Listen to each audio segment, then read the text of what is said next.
vessels. So in our case, it can involve the conjunctival vessels and the branches of the anterior ciliary arteries located at the near limbus. So when you have inflammation or infection, it will cause dilation of your blood vessels. And once you have dilated blood vessels, that will result to eye redness. Okay, that's the reason why you have eye redness. Eye redness is also called hyperemia, okay, or uh, eye redness. Okay. Now, there are so many causes of ocular diseases that may result to eye redness. But you have to narrow down your impression or your differential diagnosis because there are so many. So, what are the approach in order to narrow down your differential diagnosis? You have an approach to diagnosis of red eye. Please interrupt me if you cannot hear me. Can you hear me? Can you hear me? Yes po, Doc. Clear Please po. interrupt if you cannot hear me, okay? So, number one approach to a diagnosis of red eye is, number one, you have to know the anatomy of the eye. Number two, you have to make a good, accurate ocular history. Not only ocular history, but also history of trauma, history of systemic diseases, history of immune diseases that may result to eye redness, or your review of systems, no? And then number three is your complete ophthalmological examination. So these are the approach to diagnosis of red. Now, why do you have to know your anatomy of the eye? Because most of the ocular structures can be affected, resulting to red eye. So in our case, this is the normal anatomy. So in other words, you have to know the basic anatomy of the eye in order to understand the different ocular diseases affecting your eye, no? That may result to eye redness. So you can see here, you have your eyelids. You have the upper eyelids and your lower eyelids. Now, the eyelids, as you know, is the one that protects the eye from any harmful effect, trauma, irritations, or foreign body. So normally the eyelids closes once you have a trauma. And also it helps to wet the cornea by blinking. It's like a wiper of your car that once it blinks, it spread the tears on your cornea in order to wet your cornea. And then there are three coats of the eye. Do you remember the three coats or the three layers of the eye? You have the outer coat or the external coat, you have the middle coat, and you have the inner coat. Now, the outer coat consists of your cornea anteriorly. Your cornea is a transparent structures. This is your cornea, which is a transparent structures. And this is the most anterior part of your outer coat. And then posteriorly, you have your sclera, which is an opaque structures, which is part of your outer coat. And then in between your cornea and your sclera is your limbus. This is the weakest part of your outer coat. So this is the termination between the cornea and the sclera. Now underneath the sclera, you still have structures. The one that covers your sclera is your conjunctiva, and between the conjunctiva and the sclera is your episclera, which is a vascular layer between the conjunctiva and the sclera. This can also be affected in some ocular diseases. Okay. And then you have the middle coat. The middle coat comprises your iris anteriorly and your ciliary body. And posteriorly, you have your choroid. So this is also known as uveal tract or uvea. This is the vascular middle coat of the eye. Okay.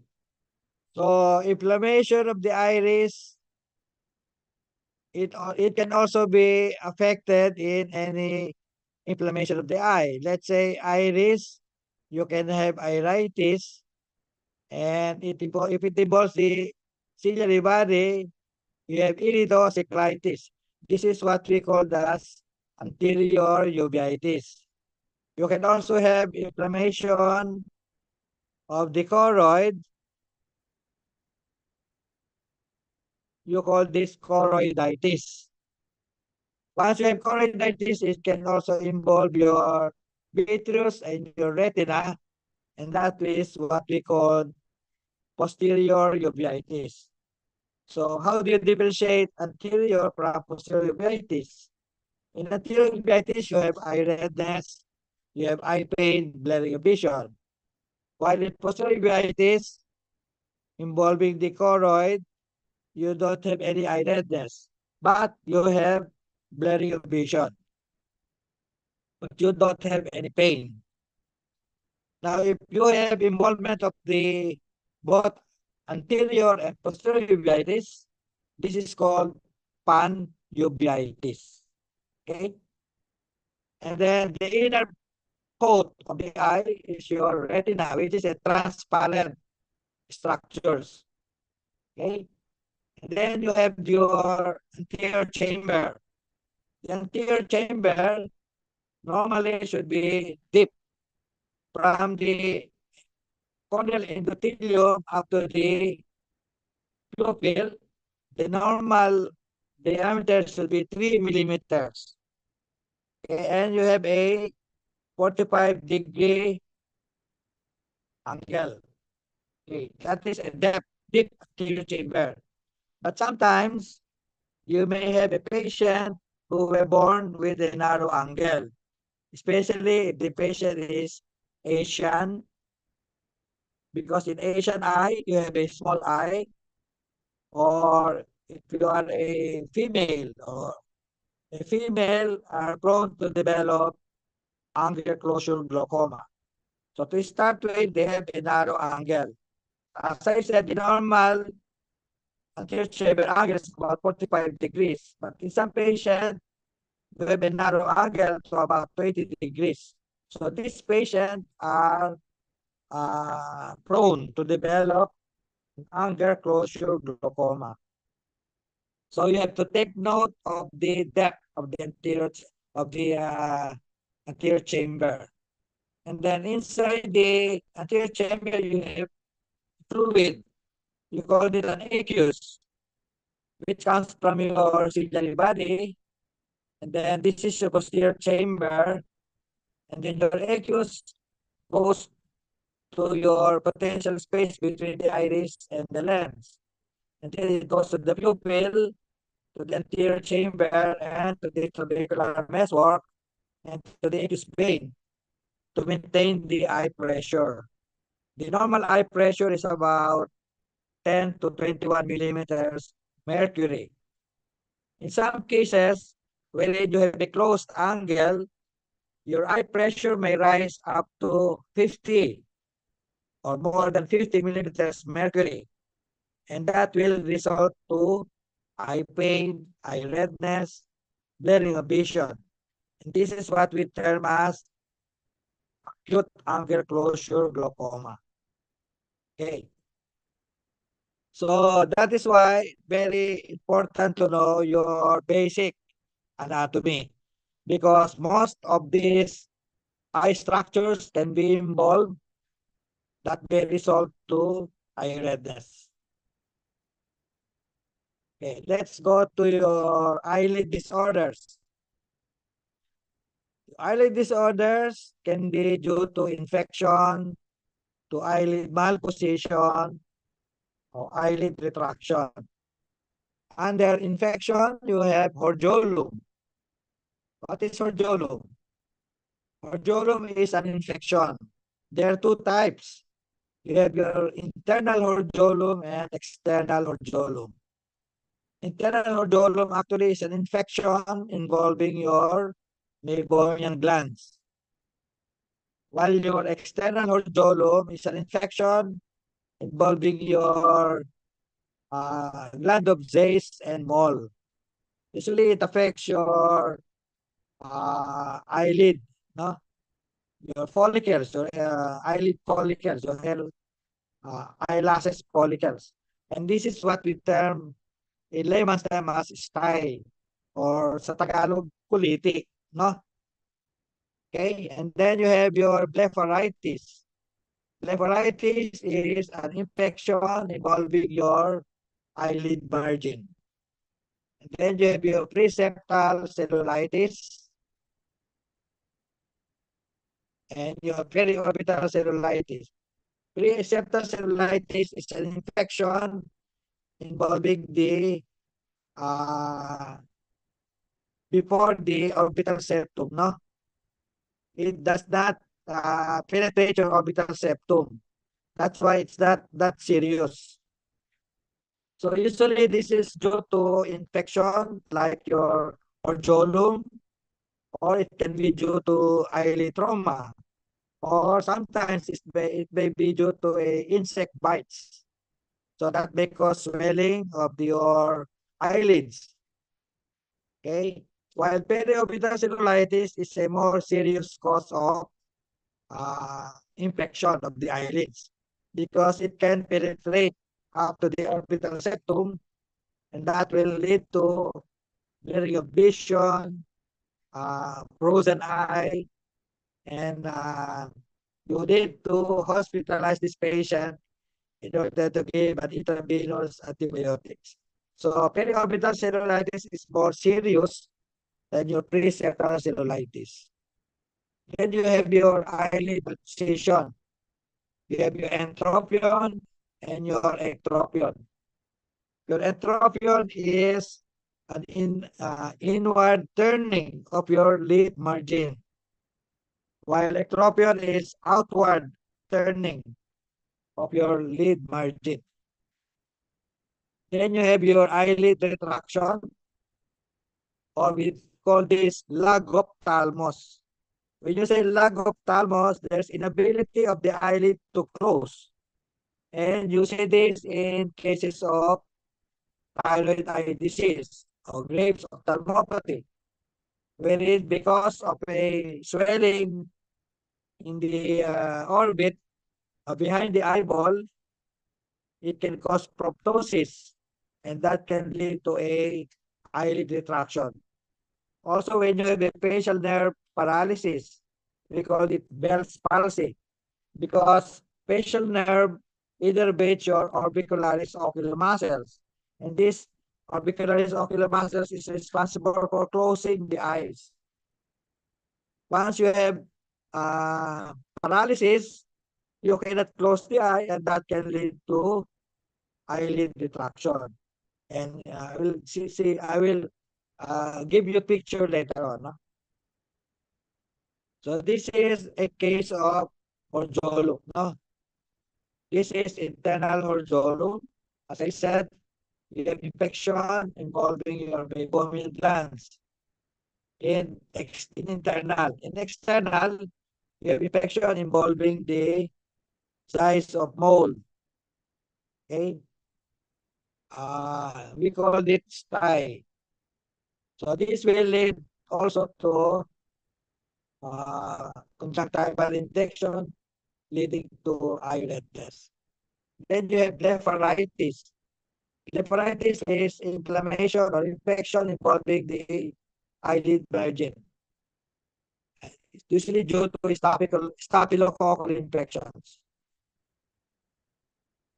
So this is preseptal cellulitis, usually due to odolum or severe odolum, insect bites, or eyelid trauma.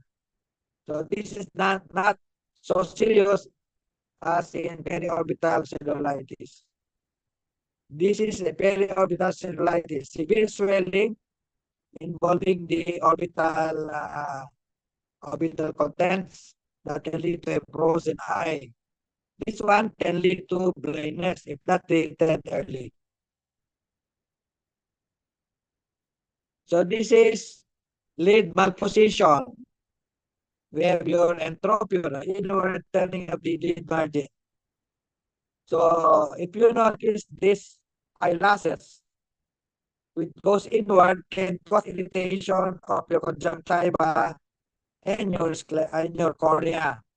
So this will cause chronic irritation on your cornea that will lead to corneal ulcers, or you can have a bacterial conjunctivitis as a result of this chronic irritation from your eyelashes. So you have to correct this in order to prevent corneal ulcerations. Well, this one is ectropion, or outward turning of the lid margin. Here, you can have exposure of your conjunctiva and your cornea that will lead to dryness. Eventually, you can have exposure keratitis that can lead to a blind eye. So again, you have to correct this in order to prevent complications resulting from your ectropion. So this is lid retraction disorder. So as you can see, you have a proptosis as a result of thyroid eye disease or your Graves' ophthalmopathy. This will lead to exposure of your conjunctiva and your cornea that will lead to dryness and exposure keratitis. And eventually, you will have a blind eye because of this. And then this one is a facial nerve paralysis. We call that Bell's palsy. There's an inability of the upper eyelid to close. Same thing, you will have exposure of the cornea and your conjunctiva that will result to exposure keratitis. So this is the reason why you have to know your anatomy, because all of these structures can be involved whenever you have a ocular disorders resulting to red eye. Now we have corneal disorders. So you have corneal abrasion, corneal foreign body, or microbial keratitis, or we call it corneal ulcers, corneal edema, and keratic precipitates. Now, corneal abrasion, usually there is a epithelial defect resulting from, most of the time, trauma, yung mga fingernails, or anything that can lead to epithelial defect is called corneal abrasion. So, very important here is the history. Sometimes if you are wearing contact lenses and then you develop corneal aberration resulting to corneal ulceration, then you think of a bacterial keratitis. If you have a trauma secondary to vegetation like vegetable matter, then you develop corneal ulcers, then you think of a fungal cause of infection. If you are exposed to a dirty water, when you have abrasion, then you develop corneal ulcers. Then you think of a parasitic cause of infection like your acanthamoeba. So very important here is the history, okay? Because that will tell you what type of organisms is involved when you have microbial keratitis. Now, how will you confirm whether you have corneal abrasion? Very easy. You have to give or still fluorescein dye because fluorescein dye will cause discoloration of the abraded area. So the epithelial defect when you place fluorescein dye will be colored green. So this is an indication or this will confirm that you are dealing with corneal abrasion. And then when you are drilling or when you are grinding metal, especially if you're not wearing goggles, then you can have a corneal foreign body. You can see this through slit lamp. Okay? And then when you have a corneal abrasion that did not resolve with any medications or you did not treat that condition, that will result to corneal ulcers or microbial keratitis. So that's like in this case, you have a white lesion on your cornea. So once you see this, think of a microbial keratitis or corneal ulcers. Depending on the history, whether it is bacterial, uh, viral, fungal, or acanthamoeba. And then normally your cornea should be clear, but sometimes when you have a very high pressure, like in acute angular closure glaucoma, that will result to corneal edema. This is a picture of a corneal edema secondary to the acute angular closure glaucoma. Here, the pressure is very high, resulting to fluid that gets into your corneal epithelium and that gets into your stroma. That's why you develop corneal edema. And then if you have inflammation in the anterior chamber, like your iritis or iridocyclitis, that will form a inflammatory cells. That inflammatory cells can adhere to your corneal endothelium, and that is your keratic precipitates or your KPs. So once you see keratic precipitates, that is an indication that you're dealing with inflammation from your iris or your ciliary body. Now we go to conjunctival disorders. Number one, you have infection. The conjunctival, you call this conjunctivitis. It can be caused by viral, bacterial, allergic, or exposure to chemicals. You can have conjunctival.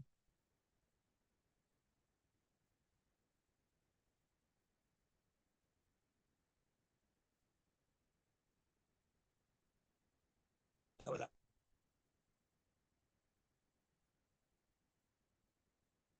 So you have your conjunctival, subconjunctival hemorrhage, you have pterygium, dry eye syndrome. So this is a different types of conjunctivitis. Once you see a mucopurulent discharge, this is called bacterial conjunctivitis. When you have a watery discharge, but with a swelling of the conjunctiva, swelling of the upper and lower eyelid, this is viral conjunctivitis. If you have mild eye redness, but with itchiness or pruritus, then you think about allergic conjunctivitis. Here you will see a fleshy mass from the conjunctiva encroaching on your cornea. This is what we term as pterygium. Usually, this is due to exposure to ultraviolet light coming from the sun or from the dust or wind or smoke. So this is due to irritation. And then your dry eyes, usually in the elderly, there is deficiency in your tear production, and that can lead to a dry eye syndrome. Or we call it keratoconjunctivitis sicca. Here is a sectoral uh, redness, but you notice that the other part of the sclera is uh, white. Means that there is a trauma wherein there is accumulation of blood between the conjunctiva and the sclera. Usually, this is due to eye trauma or for sa mga elderly, those who are taking aspillet or your blood thinner. Sometimes bubula sila ng malakas o mag-isdis or magbuhat ng medyo mabigat. That can cause a break in your blood vessels, and that can lead to subconjunctival hemorrhage. Then, scleral disorders, we have episcleritis and neoscleritis. Episcleritis is a vascular membrane between the conjunctiva and your sclera, and it can be involved in inflammation. You call this episcleritis, which is a non-serious cause of inflammation. And then if you have inflammation of the sclera, you call this scleritis, which is more serious cause of inflammation. So this is episcleritis, usually sectoral. You have a sectoral eye redness. Okay. Usually, there is no blurring of vision. There is a mild pain, especially when you touch this area. The patient will feel a mild pain, but you don't have any blurring of vision, no discharge. So it's a mild cause of inflammation.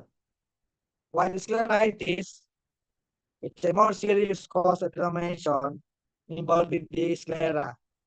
It may be due to a trauma. It may be due to a autoimmune disorders like your rheumatoid arthritis, spondylitis,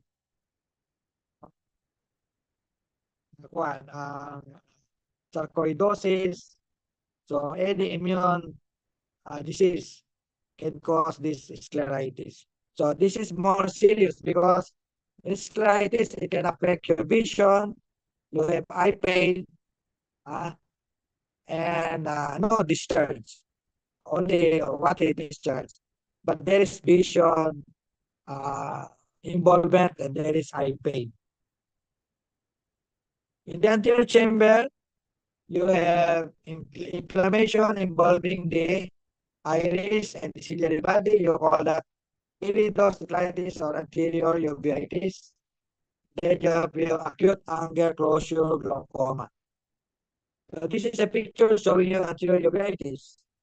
You have ciliary injection. You have irregular pupil because of the posterior silicia. Posterior silicia is addition of the iris to the lens. That's why you have an irregular pupil. And then you have your keratic precipitates. You have your hypopyle path in the anterior chamber. While acute angular closure glaucoma, to start with, you have a shallow anterior chamber.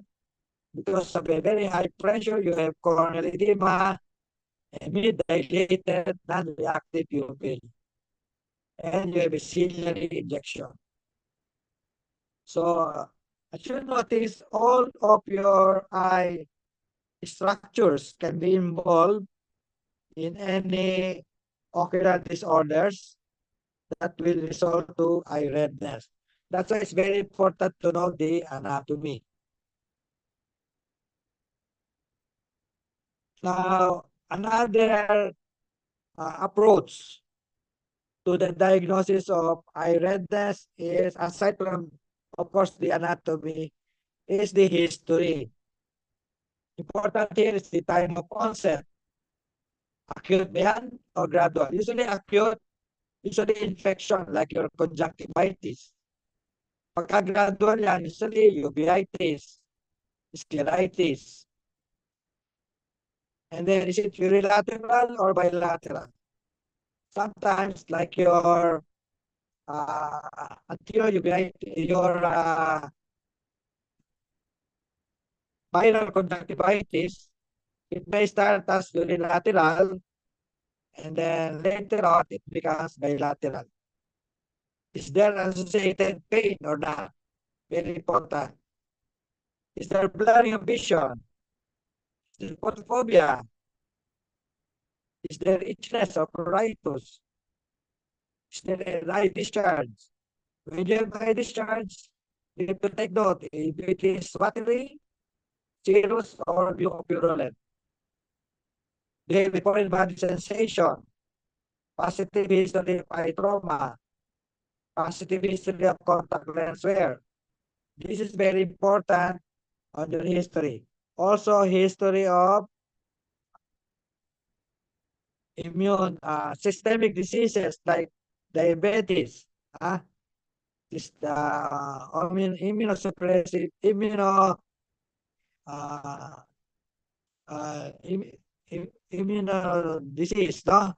Yung mga ankylosing spondylitis, rheumatoid arthritis. So you take note of this, and then your review of systems. Is there any history of operation before the eye redness? Like, for example, cataract operation, glaucoma operation, because that will help you in your diagnosis. So that should be included in your ocular history. Very important. And then a complete ophthalmological examination. Number one, you have to take the visual acuity to find out whether the cause of redness is serious or non-serious. Then you do an external inspection, and then you do a slit lamp examination, and then measure the eye pressure in order to rule out angle closure glaucoma. So how will you know if your eye redness is serious or non-serious? For a non-serious cause of eye redness, normally in a non-serious cause of eye redness, the vision is normal, or if ever, there's a minimal blurring of vision. Usually, in non-serious, it's painless, or if ever, you have a mild pain, like in foreign body sensation in dry eye syndrome. Then you have foreign body sensation, and most importantly, you have conjunctival injection. Serious cause of eye redness, you have blurring of vision or sometimes visual loss. Then you have ocular pain, photophobia, and most of all, you have ciliary injection or ciliary flash. So this is an example of conjunctival injection. When you have infection involving the conjunctiva, you call this conjunctivitis, and it affects your conjunctival vessels. So very numerous and deformings. And usually this is due to infection or inflammation involving the conjunctiva. Call it conjunctival injection. So this is a non-serious cause of eye redness.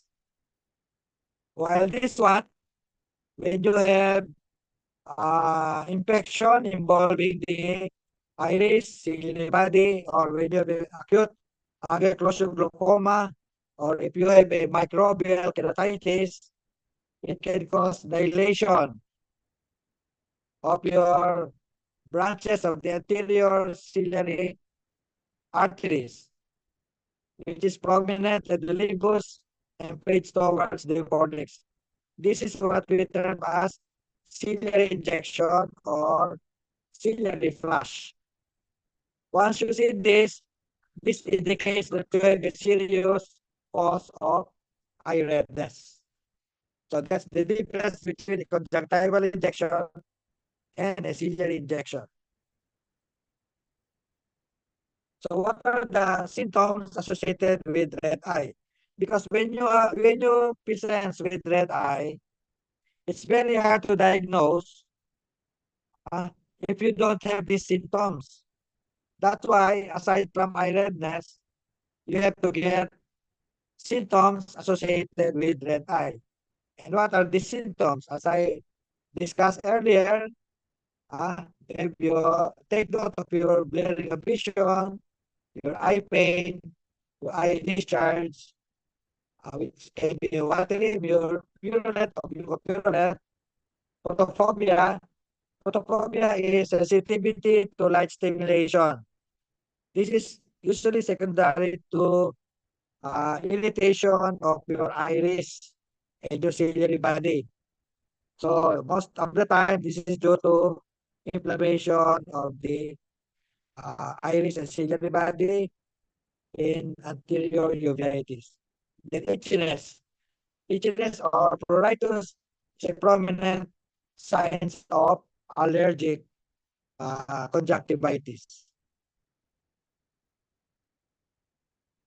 So these are the differential diagnosis of ocular disorders resulting to eye redness.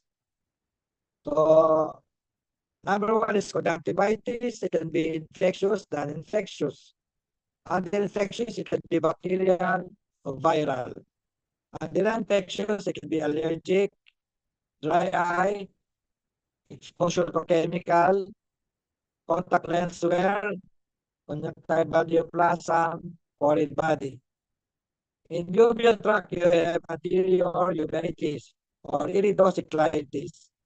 Then you have episcleritis, scleritis, acute angular closure glaucoma. In cornea, you have keratitis. It can be infectious or non-infectious. Under infectious, it can be bacterial, viral, fungal, or acanthamoeba. Under non-infectious, it can be to a recurrent epithelial erosion, a foreign body, the cornea. Then you have your eyelid abnormalities, ectropion, trichiasis. Then you have your lagophthalmos, orbital disorders, principal orbital cellulitis, idiopathic orbital inflammation. So practically, we have discussed this already, no? Now, there is an algorithm in order to help you to narrow down your differential diagnosis. This is a decision tree for arriving at the diagnosis of a non-traumatic eye disease. Let's say you are given with red eye. The first thing that you should ask your patient is there associated pain? Pag sinabi ng pasyente mo, no pain, then ask the patient, meron bang discharge? Pag sinabi ng pasyente mo, no discharge, then you think of a dry eye. Pag sinabi ng pasyente, or if you look at the patient, there is a discharge, then take note what type of discharge. If it is mucopurulent, then you take of a bacterial conjunctivitis. If it is watery, but no itchiness, then think of a viral conjunctivitis. If it is watery but associated with itchiness, then you think of an allergic conjunctivitis. Kung mayroong pain, ask if there is a discharge. Note if there is a discharge. Pag may discharge, then you think of a bacterial keratitis, like yung bacterial keratitis. Pag walang discharge, no? At walang photophobia, then think of the acute angular closure glaucoma. If there is a pain, tsaka photophobia, then you take off uveitis. Okay. Now, the next part of our discussion will be deal on cases. So I'd just like to find out if you learn something from our discussion. Okay. So we have case number 1. Can you hear me? Didinig niyo ba ako? Yes po, Doc. Answer, please answer. Kasi just remind me if you cannot hear. If there is no audio, if there is no audio. Can you hear me? Sugot naman, sugot. Okay naman? Sumagot naman kayo. Can you hear me? Yes po, Doc. Sumasagot eh. Ah, Yes po, Doc. Yes po, clear po. can you hear me? Okay. Loud and clear? Okay. Now we go to a case number 1. A 25-year-old male call center agent complains of eye redness associated with eye discomfort in the left eye. This one, left eye. Then 3 days after, similar symptoms were noted on his right eye. On examination, there is a conjunctival injection with watery discharge. And the most important findings here is there is a palpable preauricular lymph nodes noted on both sides. Now, if you are to diagnose this case, what will be your diagnosis? Based on the history and examination. A. Allergic conjunctivitis. B. Viral conjunctivitis. C. Bacterial.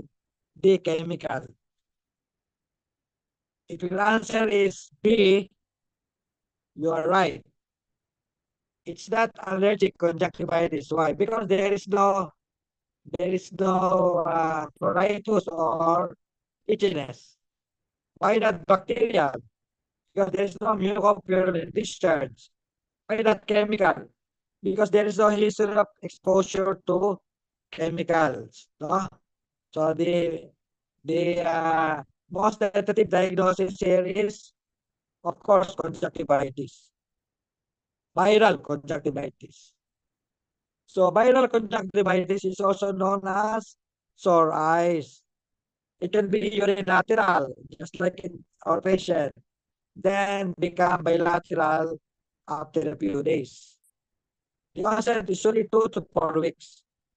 And this is the most common cause of acute onset of eye redness. What are the causes? Usually adenovirus. You have your endemic keratoconjunctivitis, which is usually may cause subconjunctival hemorrhage. No? Later on, I will show you picture of epidemic keratoconjunctivitis. So this is your EKC 8, 19, 29, 37. These are the type of virus, no? Adenovirus. Now, clinical presentation, as I said, you have watery discharge, conjunctival injection, and discomfort. As you notice, there is eyelid edema, follicular reaction, and very particular part of the examination is your pre-auricular lymphadenopathy. And in the EKC or endemic keratoconjunctivitis, usually you have some conjunctival hemorrhage. Okay. In all conjunctivitis, you have pseudomembranes. Now, pre-auricular lymphadenopathy can only be seen in viral conjunctivitis. This is absent in allergic, bacterial, and in chemical conjunctivitis. So once you see a patient with red eye plus a pre-auricular lymphadenopathy, take right away viral conjunctivitis. So based on the above information, which of the following symptoms or facts might be elicited by careful history taking? A. Blurring of vision. B. Itching. C. Eye pain. D. History of exposure to other individuals with eye redness associated with upper respiratory tract infection and sore throat. The answer here is, if you are correct, D. Because most of the viral infection is associated with upper respiratory tract infection, common colds, and sore throat before they can have that eye redness. Okay? So usually pag viral, may kasama yan na sipon, nilalagnat, merong sore throat. So these are associated findings when you have a viral conjunctivitis. If you are asked to manage this patient, which of the following will be your management? A. Topical steroids. B. Broad spectrum antibiotic. C. Immediate referral to an ophthalmologist. D. Instruct patient to use cold compress and advise patient to leave from work and stay home for at least 2 weeks. If your answer is D, then you are correct. Why? Because this viral infection or conjunctivitis is very contagious.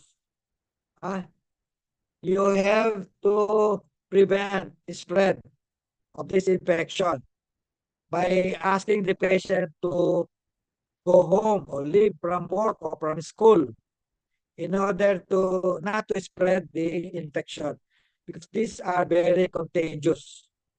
And then at home, you ask the patient to apply cold compress in order to relieve, because cold compress can cause constriction of your blood vessels, and that may relieve your symptoms of swelling and discomfort. But you have to ask the patient to stay at home to prevent the spread of the disease. Just like COVID. When you have COVID, hindi ka pwede pumasok in order not to spread the infection. That's how you manage this patient. Actually, if you have a viral infection, self-limited dyan eh, in 7 to 14 days, even without medications. But the reason why you ask them to leave from work is to prevent the spread. Sa bahay naman, try not to infect other members of the family by not sharing their personal things like your towel, your pen or everything, no? So this is the management of viral conjunctivitis. Only supportive and symptomatic treatment. You can give you patient goggles and eyeglasses in order to prevent dry eyes and also to prevent spread. Then you give topical lubricants and antihistamines in order to prevent foreign body transitions. And then they give topical antibiotics in order to prevent secondary infection or secondary bacterial infection. And then you can give cold compress in order to alleviate the symptoms. And then, as I said, you have to quarantine the patient for at least 2 weeks because this is very contagious for 10 to 12 days. Ano ba ang mode of transmission niyan? Usually, eye-to-hand contact. Hindi naman yan airborne, no? So, usually eye-to-hand contact. Usually, when you touch things that were touched by a patient with infection, you can transfer that to your eye. So that's why it's eye-to-hand contact. Okay, so sometimes intermediary contact ay yung mga towels, pen, eyeglasses that is contaminated with virus Ha? Pagka pinahid mo sa o if you touch your eyes, you can have infection there. That's why make sure that you always wash your hands with soap and water or alcohol in order to prevent transmission. No? Very important here is hygiene. Huh? Okay.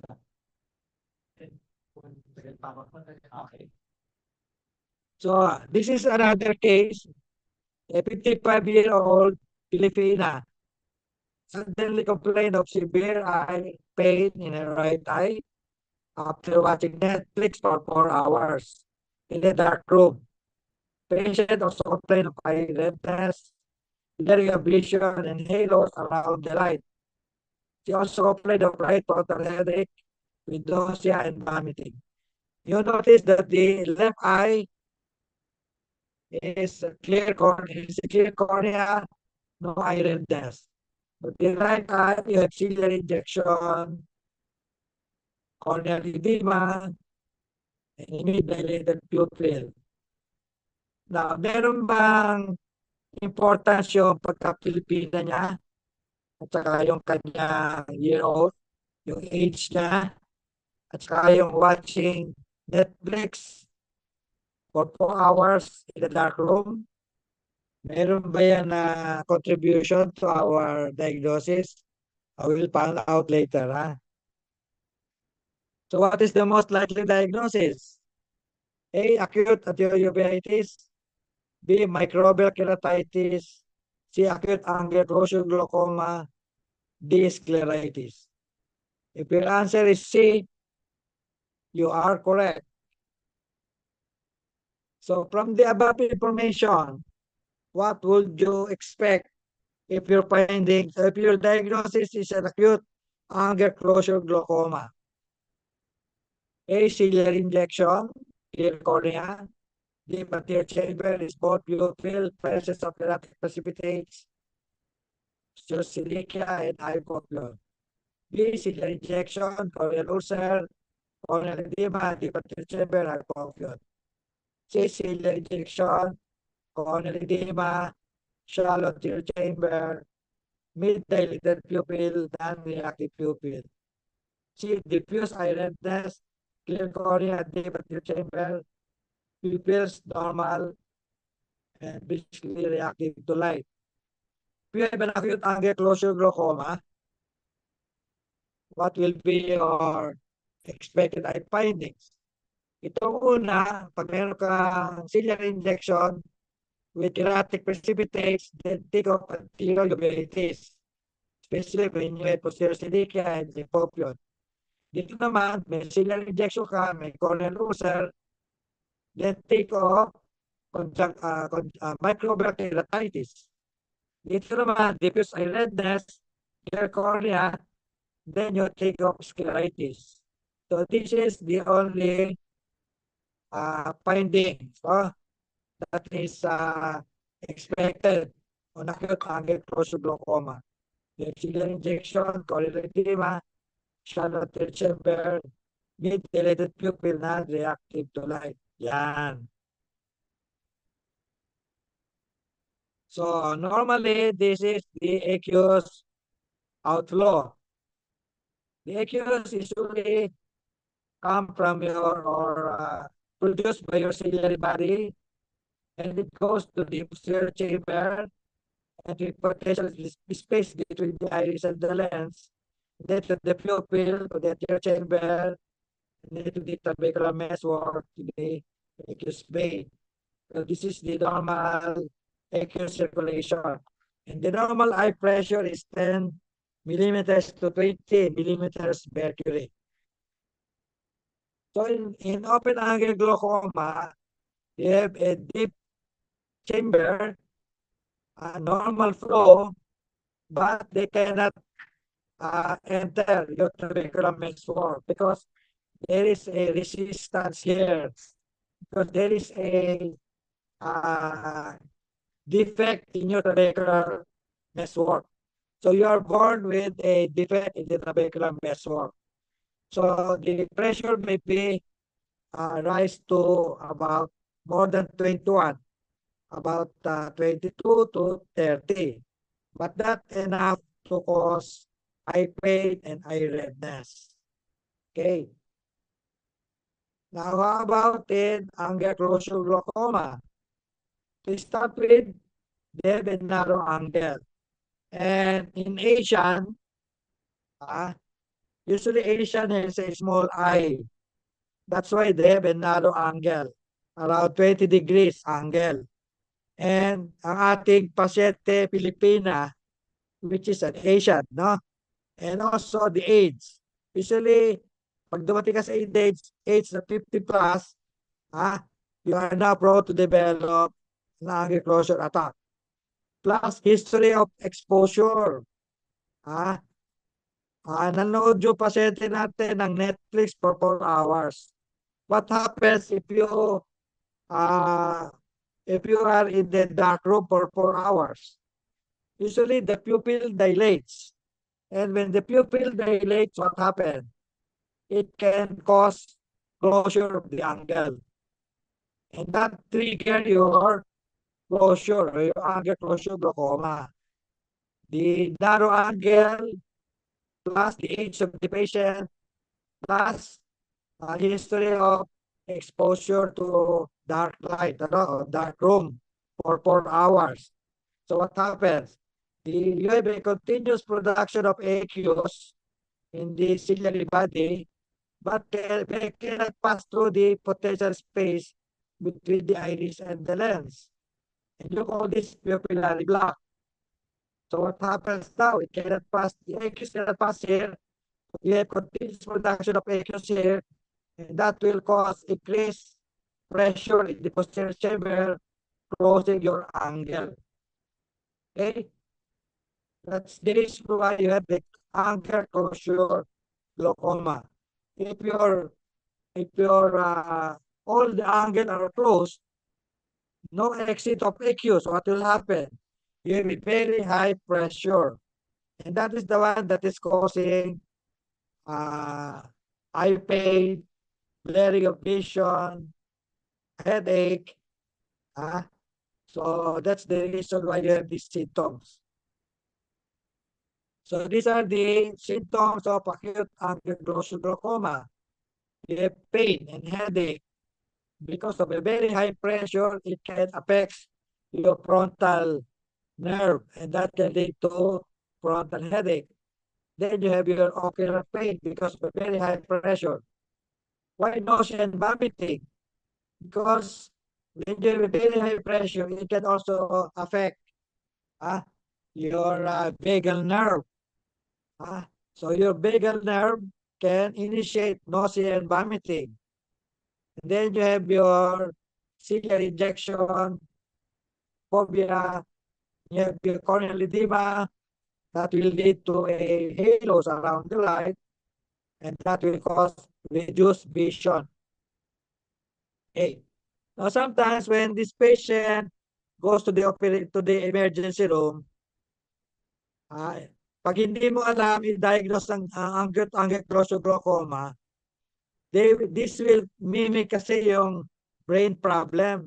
Akala ng mga pasyente, ng mga ER resident or ER junior interns, they are thinking of a brain cause of eye pain and headache. Before you order for an MRI or a CT scan, make sure to examine first the eye. Baka mamaya acute angle closure glaucoma lang yan. That will mimic brain problem. So, biro mo, i-orderan mo na ng CT scan, orderan mo na ng MRI, napakamahal. Ang problema lang pala, acute angle closure glaucoma. So, make sure that you examine first the eye and note for these findings. Eye pain, eye redness, corneal edema, blurred vision, and then you repair. If you are not an ophthalmologist and you are an intern in the emergency room, just call for an ophthalmologist resident. just to rule out acute angle closure glaucoma, because this is an emergency. So you have to refer this patient right away to an ophthalmologist. So which of the following should be your management? A, topical corticosteroids. B, broad spectrum antibiotic eye drops. C, immediate referral to an ophthalmologist. D, oral non-steroidal anti-inflammatory drugs. The answer, of course, is immediate referral to an ophthalmologist, because this is considered as an eye emergency. Because if you lose this eye, if you did not treat this eye right away, you will lose your eyesight, and that will lead to a permanent loss of vision. That's why you have to have an immediate referral to an ophthalmologist in order to save the vision of your patient, or else you will end up with a blind eye. Kung misdiagnose, marami tayong pasyente, hindi ko lang sasabihin, na misdiagnose, akala nila brain injury, pinabayaan nila yung eye, nung pala, after so many tests sa eye, normal. Ay sa brain, normal lahat. Nung in-examine yung eye, meron lang pala acute angle closure glaucoma. So, ang dami pang ginastos, ang problem lang naman pala tumaas sa pressure ng eye. So, in the emergency room, if you are assigned in the emergency room or in the outpatient department, make sure that you rule out an acute angle closure glaucoma, because this is an emergency. So, diagnostic workup, of course, you have to get the eye pressure by using an acceleration tonometry. At the ER, you can do a digital tonometry. In digital tonometry, more or less you can gauge whether it's a hard eye or a soft eye. And then after lowering the eye pressure, after clearing up the cornea, you can do a gonioscopy in order to visualize the angle, whether it is closed or open. Then after stabilizing the pressure, then you can order for a visual field examination or an ocular coherent tomography of the retinal nerve fiber layer in order to find out whether there is already optic nerve damage. So this will come later.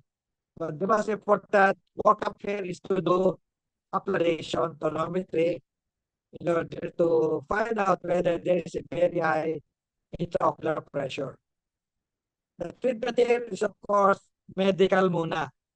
So you have to bring down the pressure at once by giving this patient acetazolamide to bring down the aqueous production, or hyperosmotic oral solutions to bring down the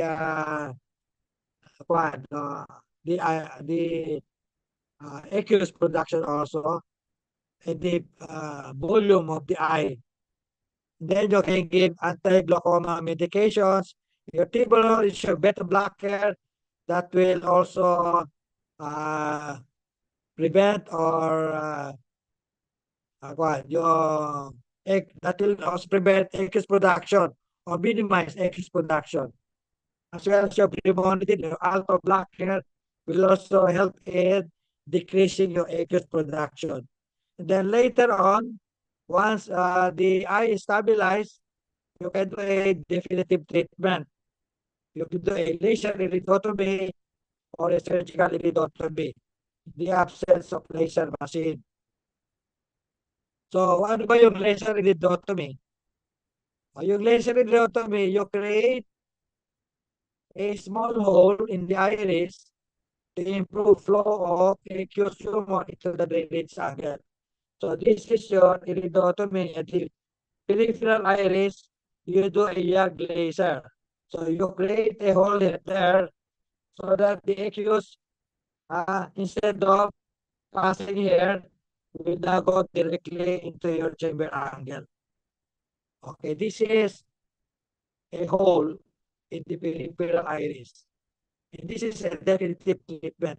If you don't have a laser, you can do a surgical iridectomy.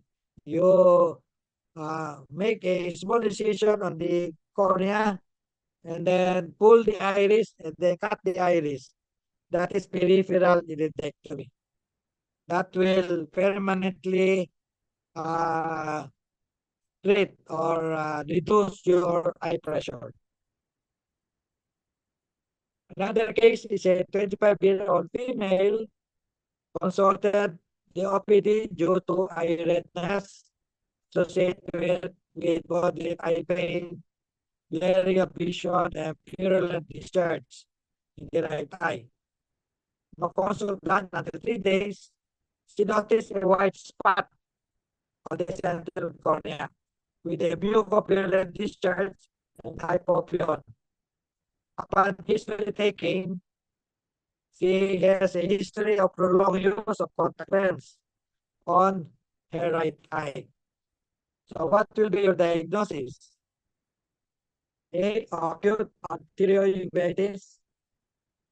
B. Acute fungal closure glaucoma. C. Bacterial conjunctivitis. D. Microbial keratitis. If your answer is D, you are correct. Hindi naman yan acute arteriouveitis. Sabi natin sa arteriouveitis, keratic precipitates. Sa fungal closure glaucoma yan, corneal edema, dilated pupil, so hindi yan. Bacterial conjunctivitis, usually, cornea, meron ka lang mucopurulent discharge. In our case, there is a corneal lesions, plus history of trauma due to conference, major rejection, corneal edema, and blurred vision. So this is the most likely diagnosis, a microbial keratitis. And in our case, because there is a mucopurulent discharge, we're dealing with a bacterial cause of keratitis. So, keratitis is an acute infection of the cornea associated with painful red eye and with mucoid to mucopurulent discharge. So you see a white lesion on the cornea, on the center of the cornea. Usually symptoms of ocular pain. If you are dealing with bacterial microbial keratitis, you have a mucopurulent discharge, a white body sensation, decreased vision because of the corneal edema and corneal opacity, and photophobia. Signs: corneal ulcers, corneal edema, and hypopyon. Ano etiologies ng microbial keratitis? Napakadami. You can have viral cause, yan, bacterial cause, fungal, and parasitic, no? How do you diagnose this? What workup will you do? You have to do corneal scraping in order to identify the organisms, do gram stain, culture and sensitivity, and then treatment. If you're dealing with a broad spectrum, if you're dealing with the bacterial conjunctivitis, bacterial microbial keratitis, you give a broad spectrum topical antibiotics. Pagka fungal keratitis, give antifungal. Kung acetaminophen, give acetaminophen medications. Kung viral yan, give acyclovir, no? Antiviral. Depending on the cause, yung treatment mo, So for our case, because this is bacterial, then we give topical broad spectrum antibiotics. So another case, a 50-year-old boy was riding his bike on a windy afternoon. He suddenly complained of eye pain in his left eye associated with eye redness and healing. Eye pain worsened upon blinking of his left eye. No blurring of vision noted, and no eye pain. What is your most likely impression? Allergic conjunctivitis, viral, foreign body, dry eye syndrome. If your diagnosis is foreign body, you are correct. How will you manage this? Give topical oral antihistamine, B, topical corticosteroids, C, evasion of the upper eyelid, D, eye lubricant. If you notice from the history, sabi ng pasyente, the pain worsened upon blinking. So, ibig sabihin, there is something on the upper tarsal conjunctiva that is causing the pain. So, what is your management? You have to evert the upper eyelid. Evasion of the upper eyelid. And most of the time, you will see the foreign body in the upper tarsal conjunctiva. Okay? Kaya very important dito yung history. So, that's how you manage this. Eversion of the upper eyelid. So how do you do that? You just pull on the upper eyelid and then place your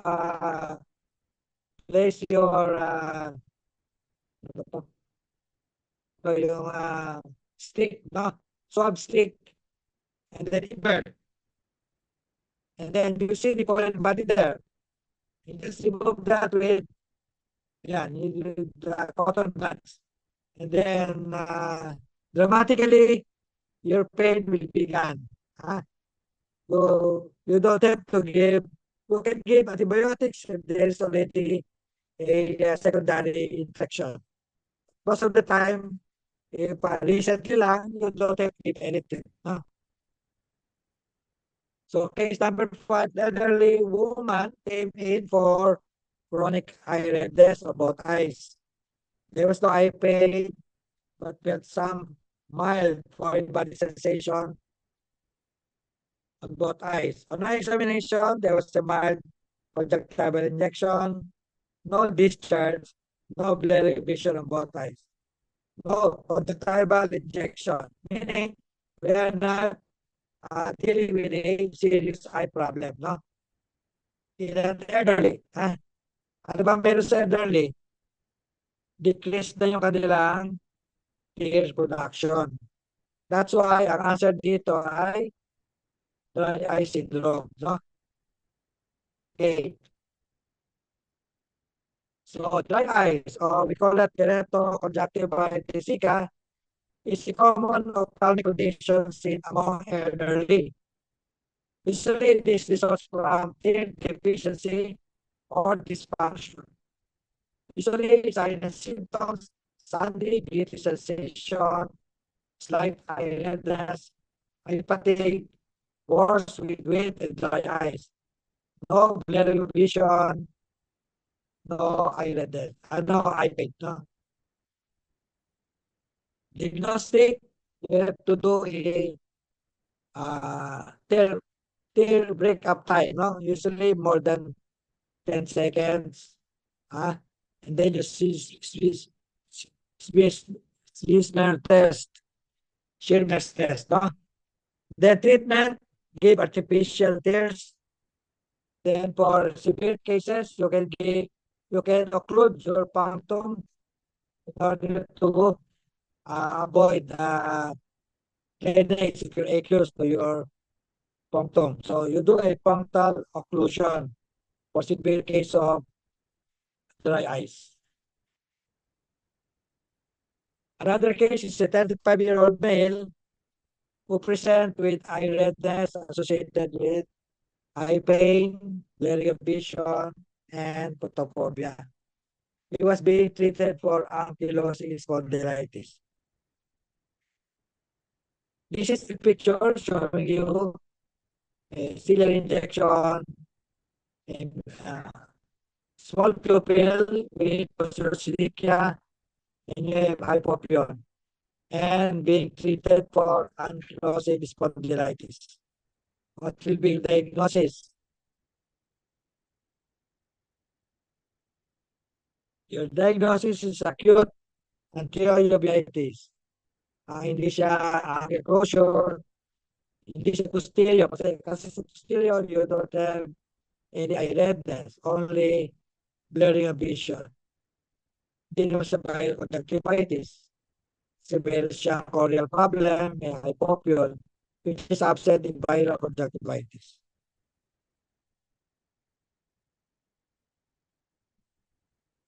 So, presentation, we have photophobia, red eye, decreased vision. Cause, usually idiopathic, usually associated with systemic diseases like your ankylosing spondylosis, inflammatory bowel disease, psoriatic arthritis, or autoimmune like your sarcoidosis, Behçet syndrome, infection like shingles, toxoplasmosis, TB, syphilis, HIV. So based on the case, which of the following findings may be seen on by biomicroscopy? A. Keratic precipitates, B. Small pupil with posterior silicae, C. Hypopyon, D. All of the above. The answer is all of the above. So you have ciliary injection or ciliary plus. You have a irregular small pupil because of the posterior silica. You have your hypopyon. You have your keratic precipitates. All of these are present in your anterior uveitis. A 10-year-old boy, while playing with his dog, suddenly complained of severe itchiness in both eyes, associated with eye redness, watery discharge, chemosis, and swelling of the upper and lower eyelids.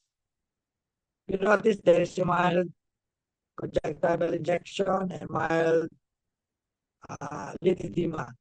History of playing with dogs. And then you have itchiness. What will be your diagnosis? Of course, you have allergic conjunctivitis. From the history pa lang, meron kang history of exposure to pets, then may itchiness ka, then you think of an acute allergic conjunctivitis. Ano ba signs and symptoms of allergic conjunctivitis? The most prominent, of course, is eye itchiness or pruritus.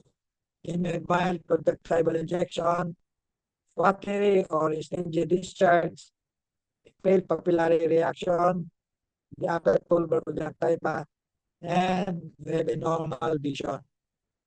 Etiology, immunologic, specific allergen, which is very difficult to identify, no? Or hypersensitivity, like your hay fever.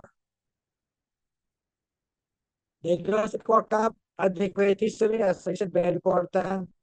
And then you can do conjunctival scraping, and you will yield a positive for eosinophils. Treatment, you have to identify and remove the environmental triggers like the pets, no? Avoid playing with pets.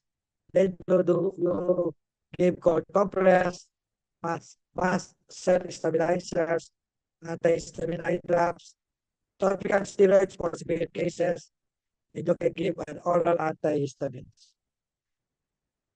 Another case is a 7-year-old boy accidentally hit his right eye while playing with this toy robot. He suddenly complained of eye pain, especially an opening and closing his right eyelid. On examination, there was an eye redness, peeling, and blurring of vision. If you notice, we have here a ciliary injection and an epithelial defect of the cornea. And this is the one that gives you blurred vision. So what is your diagnosis? Of course, abrasion, a corneal abrasion. So what test will you confirm your diagnosis? You have to give this patient fluorescein dye. Yan. So This is the abraded area. Once you place a fluorescein dye stain, it denuded epithelial defect will be colored green. And this confirms your diagnosis of corneal abrasion. So make sure that when you have a trauma, always rule out corneal abrasion and confirm that by installing a fluorescein dye stain. What treatment will you recommend? Can you give topical anesthetic drops or topical antibiotic drops, topical corticosteroids, the topical corticosteroids? You just give topical antibiotic drops. Do not give anesthetic drops. Because temporarily, it will ease the pain, but topical anesthetic drops may delay the healing period of your abrasion. So do not give anesthetic drops. Likewise, do not give corticosteroids because this will also delay the healing time, and also you can have a secondary bacterial infection. Do not give corticosteroids plus oral NSAID. Only give topical antibiotics in order to prevent secondary bacterial infection. Corneal abrasion is usually due to trauma, and that will result to ocular superficial pain because when you have a denuded corneal epithelium, that will expose your pre-nerve endings, and that will result to a very painful foreign body sensation. Akala mo may foreign body, but because of the exposure of the pain nerve endings, you'll have a very, uh, a very external pain, no?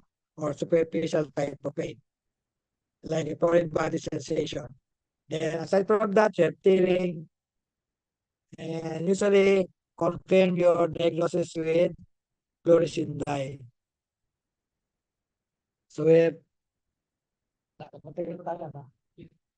have case number 9, a 1-month-old infant present with tearing discharge of the right eye. Upon examination, the eyelid appears to be in good position. When you try to push the right medial canthus, this one, you note a reflux of mucoid material on the right eye. Now, what would you advise the mother? A, the child will need surgery to open the tear duct. B, assure the mother that condition will likely resolve with time. C, give lubricant, eye drops. D, give oral antibiotics. The answer is B. Assure the mother that condition will likely resolve in time. Why? Because this is what we term as nasolacrimal duct obstruction. This is a delayed canalization of the nasolacrimal duct due to membranous obstruction at the bond of Hasler. 90 to 95%, there is a spontaneous recanalization of the nasolacrimal duct at the age of 1 year. So what will be the presentation? You have a tripura, matting of eyelashes, and you have a mucopurulent discharge. So in time, that will open. So for the meantime, you can do massage of the nasolacrimal duct and then give antibiotic eye drops 4 times a day. So usually there's improvement in 95% of cases within 12 months or within 1 year. So if there's no improvement in 12 to 18 months, then you can do probing. So 90% cure by the first probing and only 6% by second probing. So don't be alarmed but because that will resolve in 1 year time. Okay, this is, I think, the last case. A 65-year-old woman with history of severe coughing the night before suddenly woke up complaining of right eye redness and no other symptoms noted. No blurry of vision, no eye pain, no eye discharge. On examination, she has a localized eye redness without conjunctival injection. What is your diagnosis? Of course, we have subconjunctival hemorrhage. Ano ba yung subconjunctival hemorrhage? These are blood between your conjunctiva and episclera. Okay? And usually, it can spread. Pwede dito na dumugo, but it can spread throughout the conjunctiva. But this is asymptomatic. No pain, no blurring of vision, usually caused by trauma. In the elderly, yung mga umiinom na mga blood thinner like aspirin, they are very prone to subconjunctival hemorrhage. Usually, the cause is idiopathic. And also, this is due to trauma. Sometimes, yung mga naka-blood thinner, severe coughing, sneezing, can cause this subconjunctival hemorrhage. Usually, it resolves within 10 to 14 days. So, ask your patient not to be alarmed. Just make assurance that this will not cause blindness, it will not cause any eye problem, but it will resolve in 10 to 14 days. You don't have to discontinue the blood thinner. Just make sure that this patient may give eye drops lang, no? Just parang ma-pista sila, just give something like topical lubricant para meron lang sila pinapatak sa mata. But even without medication, this will resolve in 10 to 14 days. Okay? So, just red eyes don't define your limits. They reveal your dedication. And for the last one, I need to say thank you to all for listening. Do you have any questions? Wala. Wala ka ako audience. Ito lang sumasagot.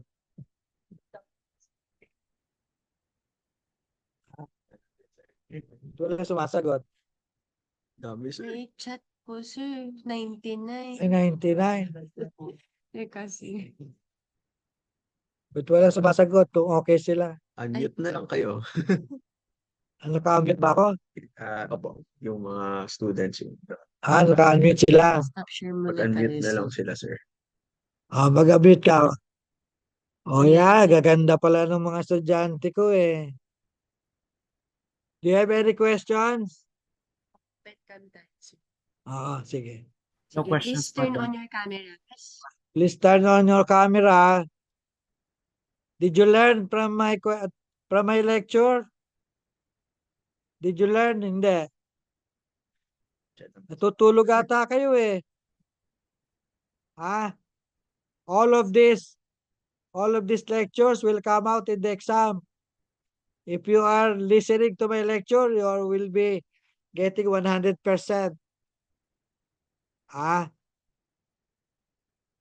Did you listen to my lecture? Mahihain ito mga ito, di sumasagot. Naka-ano sila, sir? Naka-mute sila. Naka-mute sila, sir.